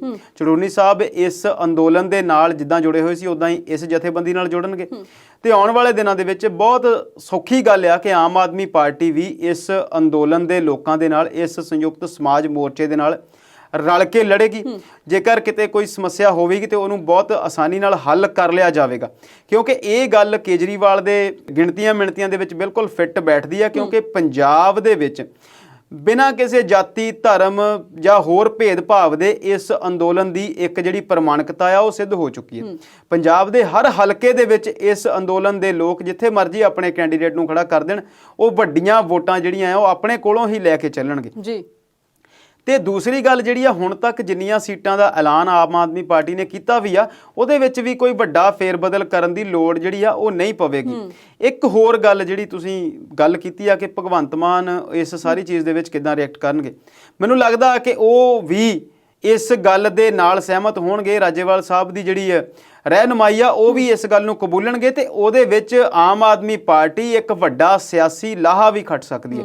ਕਿ ਬਾਕੀ ਪਾਰਟੀਆਂ ਹੁਣ ਤੱਕ ਇਹ ਗੱਲ ਕਹਿੰਦੀਆਂ ਰਹੀਆਂ ਕਿ ਅਸੀਂ ਕਿਸਾਨਾਂ ਦੇ ਨਾਲ ਨੇ, ਪਰ ਉਹ ਇਹ ਕਹਿਣਗੇ ਕਿ ਅਸੀਂ ਇਹਨਾਂ ਦੇ ਨਾਲ ਨਹੀਂ ਆ, ਅਸੀਂ ਇਹਨਾਂ ਦੇ ਪਿੱਛੇ ਲੱਗ ਕੇ ਜਾਂ ਅਸੀਂ ਇਹਨਾਂ ਦੇ ਨਾਲ ਲੱਗ ਕੇ, ਇਹਨਾਂ ਦੇ ਨਾਲ ਰਲ ਕੇ ਅਸੀਂ ਇੱਕ ਵੱਡੀ ਜਥੇਬੰਦੀ ਜਿਹੜੀ ਆ ਉਹ ਖੜੀ ਕਰ ਰਹੇ ਹਾਂ, ਤੇ ਸਾਨੂੰ ਉਹਦੇ ਨਾਲ ਵੱਡੀਆਂ ਜਿਹੜੀਆਂ ਵੋਟਾਂ ਆ ਉਹਦਾ ਇੱਕ ਹੋਰ ਹੁਲਾਰਾ ਮਿਲ ਸਕਦਾ। ਤੇ ਦੂਸਰੀ ਗੱਲ ਜਿਹੜੀ ਗੱਲ ਇਹ ਸਾਰੇ ਕਹਿੰਦੇ ਨੇ, ਨਵਜੋਤ ਸਿੰਘ ਸਿੱਧੂ ਦਾ ਕੋਈ ਭਾਸ਼ਣ ਚੁੱਕ ਲਓ, ਉਹ ਕਹਿੰਦਾ ਮੈਨੂੰ ਉਹਦਾ ਨਹੀਂ ਚਾਹੀਦਾ, ਮੈਨੂੰ ਭਲਾ ਚਾਹੀਦਾ। ਤੇ ਭਗਵੰਤ ਮਾਨ ਵੀ ਇਹੀ ਕਹਿੰਦੇ ਨੇ, ਤੇ ਕੇਜਰੀਵਾਲ ਸਾਹਿਬ ਵੀ ਇਹੀ ਗੱਲ ਕਹਿੰਦੇ ਰਹੇ ਨੇ ਕਿ ਜਿਹਨੇ ਸੇਵਾ ਕਰਨੀ ਆ, ਜਿਹਨੇ ਪੰਜਾਬ ਲਈ, ਆਪਣੇ ਸਮਾਜ ਲਈ ਕੋਈ ਚੰਗਾ ਕਰਨਾ, ਉਹ ਪਾਰਟੀ 'ਚ ਰਵੇ। ਅਹੁਦਿਆਂ ਦੀ ਜਿਹੜੀ ਲਾਲਸਾ ਹੈ ਉਹਨੂੰ ਛੱਡ ਦਿਓ। ਤੇ ਮਾਨ ਸਾਹਿਬ ਕੋਲ ਚੰਗਾ ਅਹੁਦਾ ਹੈ, ਆਲਰੇਡੀ 2 ਟਾਈਮ ਦੇ ਉਹ MP ਨੇ ਤੇ MP ਬਣੇ ਰਹਿੰਦੇ ਨੇ, ਤੇ ਉਹ ਜੇਕਰ ਇਸ ਅੰਦੋਲਨ ਦੇ ਵਿੱਚ, ਇਸ ਜੰਗ ਦੇ ਵਿੱਚ, ਇਸ ਪਾਰਟੀਆਂ ਦੇ ਗਠਬੰਧਨ ਦੇ ਵਿੱਚ ਉਹ ਮੈਂਬਰ ਪਾਰਲੀਮੈਂਟ ਬਣ ਕੇ ਵੀ ਵਿਚਰਦੇ ਨੇ, ਤਾਂ ਉਹ ਹੋਰ ਵੀ ਵੱਡਾ ਜਿਹੜਾ ਹੈ ਲਾਹਾ ਆਪਣੀ ਪਾਰਟੀ ਨੂੰ ਦਵਾ ਸਕਦੇ ਨੇ। ਜੀ ਸ਼ਰਮਾ ਜੀ, ਗੱਲ ਕੇਜਰੀਵਾਲ ਦੀ ਕਰਦੇ ਆ। ਦੇ ਦੌਰੇ ਤੇ ਦੌਰਾ ਪੰਜਾਬ ਦਾ, ਇੱਕ ਵਾਰੀ ਆਏ ਅਧਿਆਪਕ ਖੁਸ਼ ਕਰਤੇ, ਫਿਰ ਆਏ ਬੀਬੀਆਂ ਖੁਸ਼ ਕਰਤੀਆਂ, ਫਿਰ ਆਏ ਨਿਆਣੇ ਖੁਸ਼ ਕਰਤੇ, ਫਿਰ ਆਏ SC ਭਾਈਚਾਰਾ ਖੁਸ਼ ਕਰਤਾ, ਤੇ ਅੱਜ ਉਹਨਾਂ ਨੇ ਅੰਮ੍ਰਿਤਸਰ ਦੇ ਵਿੱਚ ਵਕੀਲ ਭਾਈਚਾਰਾ ਖੁਸ਼ ਕੀਤਾ। ਕਹਿੰਦੇ ਆਓ ਮੈਂ ਤੁਹਾਡੇ ਨਾਲ ਰਿਸ਼ਤਾ ਬਣਾਉਣ ਆਇਆ, ਰਲ ਮਿਲ ਕੇ ਸਰਕਾਰ ਚਲਾਉਂਦੇ ਆ। ਗਰੰਟੀ ਦਿੱਤੀ ਉਹਨਾਂ ਨੇ ਵਕੀਲਾਂ ਨੂੰ ਵੀ। ਮੇਰਾ ਸਵਾਲ ਹੁਣ ਇਹ ਹੈ ਕਿ ਤੁਹਾਨੂੰ ਲੱਗਦਾ ਕੇਜਰੀਵਾਲ ਸਾਹਿਬ ਭਰੋਸਾ ਜਿੱਤ ਲੈਣਗੇ ਪੰਜਾਬ ਦੀ ਆਵਾਮ ਦਾ, ਮਾਰ ਜਾਣਗੇ ਬਾਜੀ ਇਸ ਵਾਰੀ? ਦੇਖੋ, ਜਿਹੋ ਜਿਹੀਆਂ ਘਟਨਾਵਾਂ ਬਣ ਰਹੀਆਂ ਨੇ, ਜਿਹੋ ਜਿਹਾ ਸਮੀਕਰਨ ਜਿਹੜੇ ਨੇ ਡਿਵੈਲਪ ਹੋ ਰਹੇ ਨੇ, ਜਿੱਦਾਂ ਅਸੀਂ ਹੁਣੇ ਜਿਹੜਾ ਪਿਛਲੇ ਟੌਪਿਕ 'ਚ ਗੱਲ ਕਰਦੇ ਆਏ ਆ, ਜੇਕਰ ਉਹ ਸਾਰੇ ਲੋਕ ਰਲ ਕੇ ਆਉਂਦੇ ਨੇ, ਬਾਜੀ ਮਾਰ ਜਾਣਗੇ ਜਾਂ ਨਹੀਂ ਬਾਜੀ ਮਾਰ ਜਾਣਗੇ, ਇਹ ਰਿਜ਼ਲਟ ਵਾਲੇ ਦਿਨ ਅਸੀਂ ਗੱਲ ਕਰਾਂਗੇ। ਪਰ ਹਾਲਾਤ ਜਿਹੜੇ 2-3 ਦਿਨ ਤੱਕ ਜਦੋਂ ਇਹ ਸਾਰੀਆਂ ਗੱਲਾਂ ਸਾਹਮਣੇ ਆਉਣੀਆਂ ਨੇ ਤੇ ਜਿਹੜੀਆਂ ਰਵਾਇਤੀ ਪਾਰਟੀਆਂ ਨੇ ਉਹਨਾਂ ਲਈ ਇੱਕ ਵੱਡੀ ਸਮੱਸਿਆ ਇਹ ਜਿਹੜਾ ਗੱਠਜੋੜ ਆ ਉਹ ਜ਼ਰੂਰ ਬਣ ਜਾਏਗਾ। ਥਿੜਕ ਤਾਂ ਰਹੀਆਂ ਹੋਣਗੀਆਂ ਰਵਾਇਤੀ ਪਾਰਟੀਆਂ। ਦੇਖੋ ਬਿਲਕੁਲ ਕੋਈ ਇਹਦੇ 'ਚ ਦੋ ਰਾਵਾਂ ਹੀ ਨਹੀਂ। ਅਸੀਂ ਰੋਜ਼ ਦੀ ਰੋਜ਼ ਨਵੀਆਂ ਘਟਨਾਵਾਂ ਘਟਦੀਆਂ ਦੇਖਦੇ ਹਾਂ। ਅਸੀਂ ਬੀਤੇ ਦਿਨਾਂ 'ਚ ਡਿਸਕਸ ਕਰ ਚੁੱਕੇ ਹਾਂ ਕਿ ਆਉਣ ਵਾਲੇ ਦਿਨਾਂ ਦੇ ਵਿੱਚ ਪ੍ਰਧਾਨ ਮੰਤਰੀ ਸਾਹਿਬ ਦਾ ਜਿਹੜਾ ਆ ਉਹ ਭਾਸ਼ਣ ਹੋਣ ਵਾਲਾ ਆ, ਮਨ ਕੀ ਬਾਤ ਹੋਣ ਵਾਲੀ ਆ, ਜਾਂ ਫਿਰ ਉਹਨਾਂ ਨੇ ਪੰਜਾਬ ਦੌਰੇ ਦਾ ਵੀ ਇੱਕ ਸਮਾਂ ਉਲੀਕਿਆ ਆ ਤੇ ਕਾਂਗਰਸ ਤੋਂ, ਆਮ ਆਦਮੀ ਪਾਰਟੀ ਚੋਂ ਤੇ ਜਿਹੜੀ ਹੈਗੀ ਆ ਤੁਹਾਡੀ ਸ਼੍ਰੋਮਣੀ ਅਕਾਲੀ ਦਲ, ਉਹਦੇ ਚੋਂ ਬਹੁਤ ਵੱਡੇ ਜਿਹੜੇ ਕਿਲੇ ਨੇ, ਬਹੁਤ ਵੱਡੇ ਜਿਹੜੇ 40 35 ਸਾਲ ਦੇ ਸਿਆਸਤਦਾਨ ਨੇ, ਆਪਣੀਆਂ ਪਾਰਟੀਆਂ ਨਾਲ ਜੁੜੇ ਹੋਏ ਨੇ, ਜਿਹੜੇ ਥੰਮ ਨੇ ਉਹ ਦੂਜੇ ਪਾਸੇ ਜਾ ਰਹੇ ਨੇ। ਤੇ ਇਹਨੇ ਇਸ ਸਾਰੀ ਘਟਨਾਕ੍ਰਮ ਨੂੰ ਜੇਕਰ ਤੁਸੀਂ ਦੇਖੋ ਤੇ ਜਦੋਂ ਦਿੱਲੀ ਦੇ ਵਿੱਚ ਇਲੈਕਸ਼ਨ ਹੋਈਆਂ ਸੀ, ਜਦੋਂ ਆਮ ਆਦਮੀ ਪਾਰਟੀ ਬਣੀ ਸੀ ਤੇ ਕੋਈ ਯਕੀਨ ਨਹੀਂ ਸੀ ਕਰਦਾ ਕਿ ਉਹਨਾਂ ਨੂੰ ਇੰਨਾ ਵੱਡਾ ਬਹੁਮਤ ਮਿਲੇਗਾ। 70 ਚੋਂ 63 ਸੀਟਾਂ ਜਦੋਂ ਉਹਨਾਂ ਨੇ ਜਿੱਤੀਆਂ ਸੀ ਤੇ ਇੱਕ ਵੱਡੀ ਜਿਹੜੀ ਆ ਉਹ ਹੈਰਾਨੀ ਸੀ ਪੰਜਾਬ ਦੇ ਮੀਡੀਆ ਲਈ ਵੀ, ਭਾਰਤ ਦੇ ਮੀਡੀਆ ਲਈ ਵੀ ਤੇ ਇੰਟਰਨੈਸ਼ਨਲ ਮੀਡੀਆ ਨੇ ਵੀ ਇਸ ਸਾਰੀ ਖਬਰਾਂ ਨੂੰ ਪ੍ਰਮੁੱਖਤਾ ਨਾਲ ਛਾਪਿਆ ਸੀ ਜੀ। ਬਿਲਕੁਲ ਉਸੇ ਤਰ੍ਹਾਂ ਜਿਸ ਤਰ੍ਹਾਂ ਯੂਪੀਏ ਦੀ ਗਵਰਨਮੈਂਟ 2 ਵਾਰ ਲਗਾਤਾਰ ਚੋਣਾਂ ਲੜੀ, ਮਨਮੋਹਨ ਸਿੰਘ ਦੀ ਰਹਿਨੁਮਾਈ ਦੇ ਵਿੱਚ ਉਹ ਜਿੱਤੀ। ਪਹਿਲੀ ਵਾਰੀ ਮਨਮੋਹਨ ਸਿੰਘ ਦਾ ਨਾਮ ਪ੍ਰਪੋਜ਼ ਨਹੀਂ ਸੀ, ਪਰ ਦੂਸਰੀ ਵਾਰ ਉਹ ਮਨਮੋਹਨ ਸਿੰਘ ਦੇ ਨਾਮ ਤੇ ਹੀ ਲੜੇ ਸੀ। ਪਰ ਉਸ ਤੋਂ ਬਾਅਦ ਜਦੋਂ 2G ਸਕੈਮ, ਕੋਲਗੇਟ ਸਕੈਮ ਤੇ ਨਾਲ ਦੀ ਨਾਲ ਜਿਹੜੇ ਸਪੈਕਟਰਮ ਘੁਟਾਲੇ ਸੀ ਤੇ ਫਿਰ ਜਿਹੜੀ ਅੱਤਵਾਦ ਨੂੰ ਲੈ ਕੇ ਘਟਨਾਵਾਂ ਸੀ ਜਾਂ ਘਪਲੇ ਘੁਟਾਲਿਆਂ ਦੀ ਗੱਲਾਂ ਤੋਂ ਬਾਅਦ ਜਿਸ ਰੂਪ ਦੇ ਵਿੱਚ ਸਮਰਥਨ ਬੀਜੇਪੀ ਨੂੰ ਮਿਲਿਆ ਸੀ, ਉਹ ਸਾਰੀਆਂ ਜਿਹੜੀਆਂ ਘਟਨਾਵਾਂ ਆ ਉਹ ਇਸ ਵਾਰ ਜਿਹੜੀਆਂ ਇਸ ਪੰਜਾਬ ਦੀ ਸਿਆਸਤ ਦੇ ਵਿੱਚ ਬਹੁਤ ਵੱਖਰੇ ਰੂਪ 'ਚ ਦੇਖਣ ਨੂੰ ਮਿਲਣਗੀਆਂ। ਇਹ ਸੰਯੁਕਤ ਮੋਰਚਾ ਤੇ ਨਾਲ ਜੇਕਰ ਚੜੂਨੀ ਸਾਹਿਬ ਤੇ ਕੇਜਰੀਵਾਲ ਜੇਕਰ ਇੱਕ ਚੰਗਾ ਗਠਬੰਧਨ ਬਣਦਾ ਆ ਤੇ ਇਹ ਜ਼ਾਹਿਰਾ ਤੌਰ ਤੇ ਬਾਕੀ ਪਾਰਟੀਆਂ ਲਈ ਇੱਕ ਬਹੁਤ ਵੱਡਾ ਚੈਲੰਜ ਹੋਵੇਗਾ ਇਸ ਇਲੈਕਸ਼ਨ ਦੇ ਵਿੱਚ ਕਿਸੇ ਵੀ ਨੰਬਰ ਨੂੰ ਟੱਚ ਕਰਨਾ। ਜੀ ਸ਼ਰਮਾ ਜੀ, ਪੰਜਾਬ ਦੀਆਂ ਹੰਡੀਆਂ ਹੋਈਆਂ ਪਾਰਟੀਆਂ ਦੀ ਵੀ ਗੱਲ ਕਰਦੇ ਹਾਂ, ਪਰ ਇਸ ਵੇਲੇ ਵੇਲਾ ਹੋ ਗਿਆ ਇੱਕ ਛੋਟੇ ਜਿਹੇ ਵਕਫੇ ਦਾ। ਜਲਦ ਹਾਜ਼ਰ ਹੁੰਨੇ ਆ।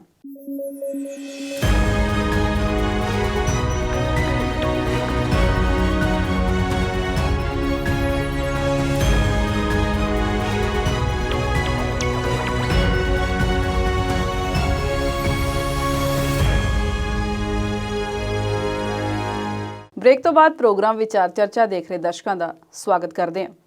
ਸ਼ਰਮਾ ਜੀ, ਮੀਡੀਆ ਰਿਪੋਰਟਸ ਇਹ ਕਹਿ ਰਹੀਆਂ ਨੇ ਕਿ ਜਿਹੜੀ ਕਾਂਗਰਸ ਆ ਉਹ ਇਸ ਵਾਰੀ ਸੀਐਮ ਚਿਹਰਾ ਐਲਾਨ ਕੀਤੇ ਬਿਨਾਂ ਲੜਨਾ ਚਾਹੁੰਦੀ ਆ। ਇਹ ਗਲਤੀ ਤੇ ਆਮ ਆਦਮੀ ਪਾਰਟੀ ਪਹਿਲਾਂ ਵੀ ਕਰ ਚੁੱਕੀ ਹੈ ਤੇ ਇਹ ਇਸ ਫੈਸਲੇ ਨੂੰ ਆਪਣੀ ਤਾਕਤ ਬਣਾ ਕੇ ਲੜਨਾ ਚਾਹੁੰਦੇ ਨੇ। ਤੁਹਾਨੂੰ ਇਹ ਫੈਸਲਾ ਕਿਦਾਂ ਦਾ ਲੱਗਦਾ?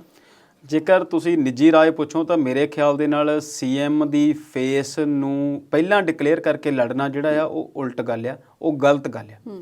ਫਿਰ ਤੁਸੀਂ ਉਸੇ ਚਿਹਰੇ ਦੀਆਂ ਵੋਟਾਂ ਮੰਗਦੇ ਆ ਤੇ ਫਿਰ ਤੁਸੀਂ ਜਦੋਂ ਲੋਕ ਸਭਾ ਦੇ ਵਿੱਚ ਜਾਂ ਵਿਧਾਨ ਸਭਾ ਦੇ ਵਿੱਚ ਬਹਿਸ ਕਰਦੇ ਆ, ਫਿਰ ਤੁਸੀਂ ਸਿਰਫ ਔਰ ਸਿਰਫ ਉਸ ਚਿਹਰੇ ਜੋ ਪ੍ਰਧਾਨ ਮੰਤਰੀ ਕਹਿੰਦਾ ਆ ਉਹੀ ਤੁਸੀਂ ਮੰਨ ਰਹੇ ਆ। ਫਿਰ ਤੁਸੀਂ ਉੱਥੇ ਲੋਕਤੰਤਰਿਕ ਪ੍ਰਕਿਰਿਆਵਾਂ ਜਿਹੜੀਆਂ ਉਹਨਾਂ ਦਾ ਹਨਨ ਕਰ ਰਹੇ ਆ, ਉਹਨਾਂ ਦੀ ਹਾਨੀ ਕਰ ਰਹੇ ਆ, ਉਹਨਾਂ ਦਾ ਘਾਣ ਕਰ ਰਹੇ ਆ। ਤੇ ਫਿਰ ਤੁਸੀਂ ਲੋਕਤੰਤਰਿਕ ਪ੍ਰਕਿਰਿਆਵਾਂ ਦੇ ਥਰੂ ਇਹਨੂੰ ਲੋਕਤੰਤਰਿਕ ਦੇਸ਼ ਨਹੀਂ ਕਹਿ ਸਕਦੇ। ਇਸ ਕਹਾਣੀ ਦੇ ਵਿੱਚ ਜਾਂ ਸੰਵਿਧਾਨ ਦੇ ਵਿੱਚ ਕਹਾਣੀ ਇੱਦਾਂ ਲਿਖੀ ਹੋਈ ਆ ਕਿ 117 ਬੰਦੇ ਜਿੱਤ ਕੇ ਆਉਣਗੇ, ਉਹਨਾਂ ਦੇ ਵਿੱਚੋਂ ਆਪਣਾ ਲੀਡਰ ਚੁਣਨਗੇ। ਜੇ ਪਹਿਲਾਂ ਲੀਡਰ ਚੁਣਦੇ ਆ ਤੇ ਫਿਰ ਰਾਜਤੰਤਰ ਦੇ ਵਿੱਚ ਤੇ ਇਹਨਾਂ ਵੋਟਾਂ ਦੇ ਵਿੱਚ ਡਿਫਰੈਂਸ ਘਟ ਜਾਂਦਾ ਜੀ। ਜਿਹੜੀ ਤੁਸੀਂ ਕਾਂਗਰਸ ਦੀ ਗੱਲ ਕੀਤੀ ਆ ਉਹ ਗੱਲ ਬਿਲਕੁਲ ਠੀਕ ਆ। ਪਹਿਲਾਂ ਵੀ ਇਹਨੂੰ ਸੁਵਿਧਾ ਅਨੁਸਾਰ ਅਪਣਾ ਲੈਂਦੇ ਨੇ। ਕਈ ਸਟੇਟਾਂ ਦੇ ਵਿੱਚ ਪਹਿਲਾਂ ਐਲਾਨ ਕਰ ਦਿੰਦੇ ਨੇ ਤੇ ਕਈ ਸਟੇਟਾਂ ਦੇ ਵਿੱਚ ਐਲਾਨ ਨਹੀਂ ਕਰਦੇ। ਪ੍ਰਧਾਨ ਮੰਤਰੀ ਸਾਹਿਬ ਨੇ ਆਪਣੀਆਂ ਚੋਣਾਂ ਜਦੋਂ ਲੜੀਆਂ ਤੇ ਮੋਦੀ ਦੇ ਨਾਮ ਤੇ ਲੜੀਆਂ, ਤੇ ਜਦੋਂ ਮਹਾਰਾਸ਼ਟਰ ਦੇ ਵਿੱਚ ਚੋਣਾਂ ਲੜਨੀਆਂ ਸੀ ਉਦੋਂ ਦੇਵੇਂਦਰ ਫੜਨਵੀਸ ਨੂੰ ਬਾਅਦ ਵਿੱਚ ਫੜ ਕੇ ਲਿਆਂਦਾ। ਤੇ ਜ਼ਾਹਿਰ ਤੌਰ ਤੇ ਖੱਟੜ ਸਾਹਿਬ ਦਾ ਨਾਂ ਕਿਸੇ ਨੇ ਸੁਣਿਆ ਵੀ ਨਹੀਂ ਸੀ ਕਿ ਉਹਨਾਂ ਨੇ ਵੀ ਇਲੈਕਸ਼ਨ ਜਿਹੜੀ ਲੜਨੀ ਆ ਤੇ ਉਹਨਾਂ ਨੇ ਮੁੱਖ ਮੰਤਰੀ ਬਣਨਾ ਆ। ਤੇ ਨਾ ਹੀ ਅਸਾਮ ਦੇ ਵਿੱਚ ਹਿਮੰਤ ਬਿਸਵਾ ਦਾ ਨਾਮ ਕਿਸੇ ਨੇ ਸੁਣਿਆ ਹੋਇਆ ਸੀ। ਤੇ ਇਸੇ ਤਰੀਕੇ ਦੇ ਨਾਲ ਕਾਂਗਰਸ ਵੀ ਇਸ ਵਾਰ, ਤੁਸੀਂ ਜਿੱਦਾਂ ਕਿਹਾ ਮੀਡੀਆ ਖਬਰਾਂ ਤੁਸੀਂ ਕਹਿ ਲਓ, ਅੱਗੇ ਤੁਸੀਂ ਸੂਤਰਾਂ ਦੀ ਗੱਲ ਕਰਦੇ ਆ, ਬਿਲਕੁਲ ਠੀਕ ਗੱਲ ਆ। ਉੱਥੇ ਇੱਕ ਨਹੀਂ ਹੈਗੀਆਂ ਸਮੱਸਿਆਵਾਂ ਕਈ ਪੱਖ ਤੋਂ ਸਾਹਮਣੇ ਆ ਰਹੀਆਂ। ਤਿੰਨ ਕੁ ਭਾਈਚਾਰਿਆਂ ਤੇ ਜਾਲ ਵਿਛਾਉਣ ਵਾਲਾ ਵੀ ਤੇ ਭਾਈਚਾਰਕ ਫੈਕਟਰ, ਧਰਮ ਵਾਲੀ ਤੇ ਜਾਤੀ ਵਾਲੀ ਗਣਨਾ ਤੇ ਹੈ ਹੀ ਹੈ। ਚੰਨੀ ਸਾਹਿਬ ਨੂੰ ਮੁੱਖ ਮੰਤਰੀ ਬਣਾ ਕੇ ਉਹਨਾਂ ਨੇ ਬੜਾ ਇਸ ਗੱਲ ਦਾ ਪ੍ਰਚਾਰ ਕੀਤਾ ਸੀ।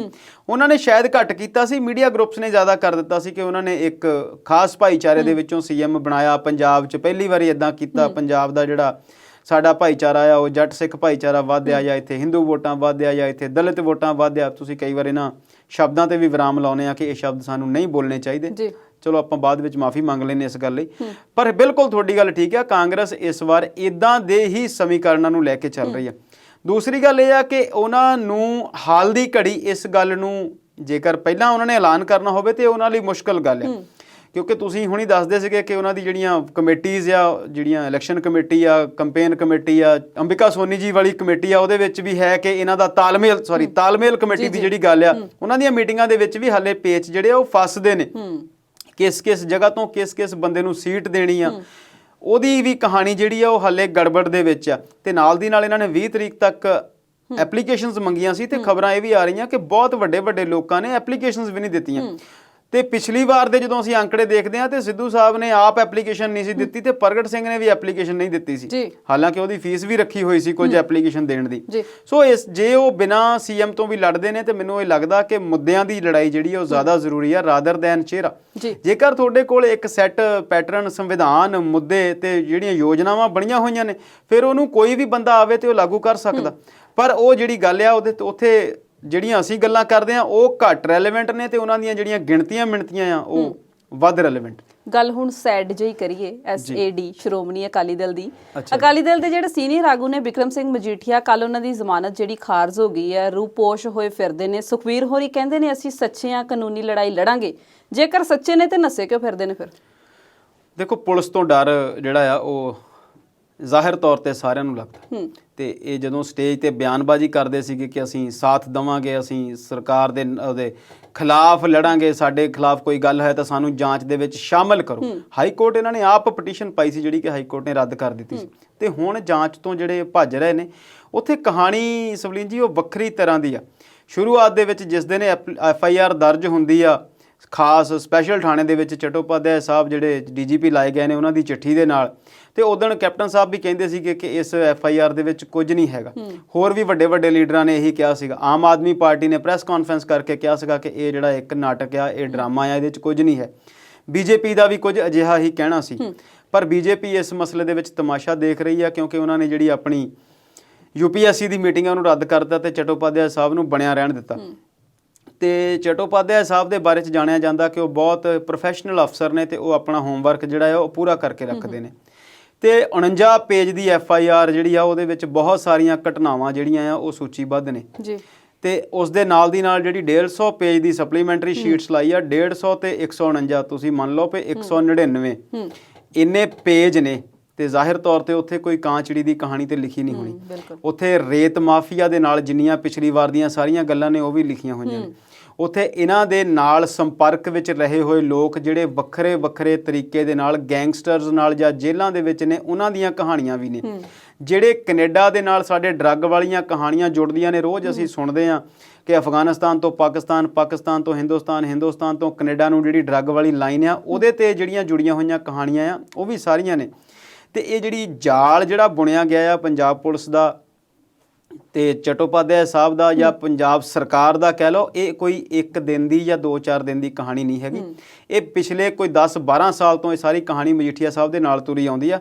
ਤੇ ਹੁਣ ਜਿਹੜੇ ਲੋਕ ਇਹ ਗੱਲ ਕਹਿੰਦੇ ਸੀ ਕਿ 1-2 ਦਿਨ ਦੀ ਕਹਾਣੀ ਆ, ਉਹਨਾਂ ਨੂੰ ਤਾਂ ਇਹ ਸਮਝ ਲੱਗ ਗਈ ਕਿ ਇਹ ਕੰਮ ਇੰਨਾ ਸੌਖਾ ਨਹੀਂ। ਤੇ ਨਾਲ ਦੀ ਨਾਲ NDPS ਦੀ ਜਿਹੜਾ ਐਕਟ ਆ, ਜਿਹੜੀਆਂ ਧਾਰਾਵਾਂ ਜਿਨ੍ਹਾਂ ਦਾ ਜ਼ਿਕਰ ਅਸੀਂ ਵੀ ਕਰ ਚੁੱਕੇ ਹਾਂ ਤੇ ਵੱਖਰੇ ਥਾਵਾਂ ਤੋਂ ਹੋ ਰਿਹਾ, ਉਹਦੇ ਵਿੱਚ ਜ਼ਮਾਨਤ ਮਿਲਣੀ ਜਿਹੜੀ ਆ ਉਹ ਸੌਖੀ ਨਹੀਂ ਹੈਗੀ।